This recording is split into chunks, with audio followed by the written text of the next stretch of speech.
Sekolah minggu merupakan kegiatan pendidikan bagi anak-anak yang lazim diadakan oleh gereja-gereja masa kini.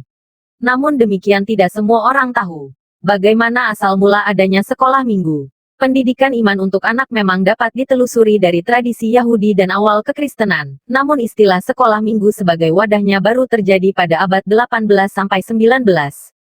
Sekolah minggu tidak dapat dipisahkan dari tokoh pemrakarsanya, yaitu Robert Raikes. Robert Raikes bukanlah seorang teolog atau pendeta, melainkan seorang wartawan, pemilik sebuah percetakan, penerbit harian di Gloucester, Inggris. Latar belakang situasi zamannya adalah revolusi industri yang menyebabkan banyak orang melakukan urbanisasi ke kota-kota untuk mencari pekerjaan di pabrik-pabrik. Di antara kaum pekerja itu terdapat juga anak-anak, yang karena pekerjaan tidak dapat bersekolah, hari Minggu, sebagai satu-satunya hari libur, mereka pergunakan untuk melakukan berbagai aktivitas yang menyenangkan bagi anak-anak itu, namun merupakan perbuatan onar bagi masyarakat sekitarnya. Karena di antara anak-anak itu ada yang melakukan kejahatan, maka mereka dipenjara. Robert Raikes, yang banyak menulis di surat kabar miliknya, Gloucester Journal, tergerak untuk menuliskan pemikiran-pemikirannya yang tidak menyetujui penjara bagi anak-anak. Raikes menganjurkan agar anak-anak itu diberi pendidikan. Gagasannya, ia wujudkan pada tahun 1780, ketika ia memulai suatu sekolah pada hari Minggu di rumahnya sendiri. Ia menggaji seorang guru untuk mengajar anak-anak itu membaca, menulis, hidup sopan, dan mengenal cerita-cerita Alkitab. Acara sekolah minggu perdana adalah pukul 10-12 belajar membaca, kemudian murid pulang ke rumah untuk makan siang, pukul 13 kembali berkumpul untuk bersama-sama ke gereja, dilanjutkan menghafal katekismus sampai pukul 17.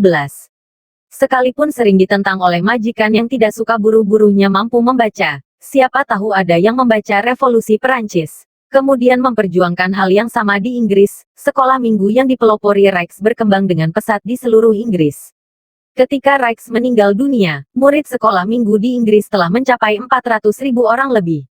Namun demikian ada versi lain yang menyebutkan bahwa sekolah minggu merupakan usaha kerja sama antara Thomas Stock, pendeta dan kepala sekolah katedral di Gloucester, dan Robert Raikes.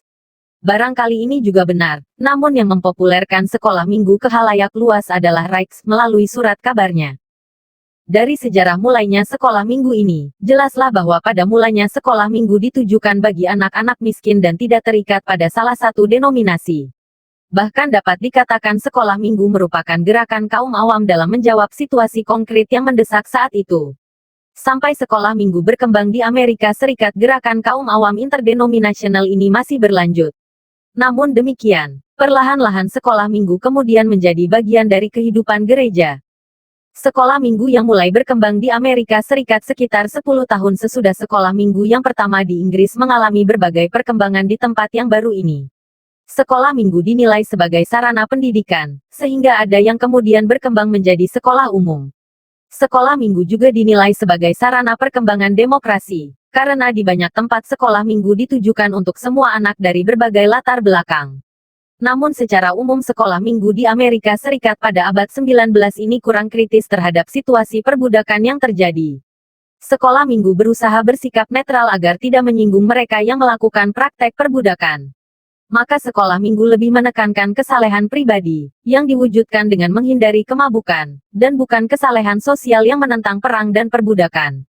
Di Inggris, ketiga hal ini, kemabukan, perang, dan perbudakan, ditentang oleh sekolah minggu. Sekolah minggu di Amerika Serikat ditolerir, sejauh berjasa membuat para budak menjadi lebih tenang, saleh, suka menyanyi di malam hari dan sebagainya, dan tidak mengganggu status quo sosial dan ekonomis. Sedangkan dari pihak sekolah minggu ada pandangan bahwa setelah mengenal Injil, diharapkan anak-anak kelak akan mengenal keadilan yang termuat di dalamnya. Sekolah minggu yang masuk ke Indonesia, yang dibawa oleh para pekabar Injil dari Belanda, yang juga mendirikan sekolah-sekolah Kristen, menjadi bagian yang sangat penting dalam kehidupan gereja, baik sebagai sarana pemberitaan Injil maupun sarana pembinaan anak-anak Kristen. Di Indonesia, sekolah minggu hampir selalu menjadi bagian dari gereja, bukan gerakan di luar gereja. Sampai sekitar 20 tahun yang lalu masih banyak keluhan tentang kurangnya perhatian gereja, majelis jemaat terhadap sekolah minggu. Namun pada saat ini keluhan seperti itu sudah jarang terjadi. Gereja sudah banyak memberikan perhatian kepada pembinaan iman anak-anak. Apa yang dapat gereja masa kini pelajari dari sejarah lahirnya sekolah minggu ini? Ada sedikitnya dua hal yang dibahas lebih lanjut di bagian selanjutnya. Yang pertama, sikap keberpihakan pada anak-anak miskin, terlantar. Sikap ini telah lama hilang dari sekolah minggu, yang lebih dipakai sebagai sarana pendidikan dan pembinaan anak-anak di dalam gereja. Kembali ke semangat sekolah minggu berarti kembali memperhatikan anak-anak miskin dan terlantar yang ada di sekitar gereja, bukan hanya yang sudah ada di dalam gereja. Namun demikian, semangat penginjilan yang ada pada sekolah minggu perdana perlu mendapatkan perhatian khusus di tengah-tengah konteks pluralitas agama yang ada di Indonesia. Yang kedua, sekolah minggu perdana belum banyak memikirkan dan menggunakan ilmu pendidikan dan psikologi anak, yang memang belum banyak dikembangkan pada saat itu. Metode yang paling banyak dipakai adalah menghafal cerita Alkitab, ayat katekismus. Disiplin dengan kekerasan fisik juga banyak dilakukan. Sekolah minggu masa kini sudah meninggalkan cara-cara kuno ini. Namun, apakah sekolah minggu masa kini cukup didasari ilmu pendidikan dan psikologi anak? Yang ketiga, sekolah minggu perdana adalah gerakan kaum awam. Memang hal ini problematis, di satu pihak melibatkan sebanyak mungkin orang awam merupakan salah satu wujud imamat orang beriman.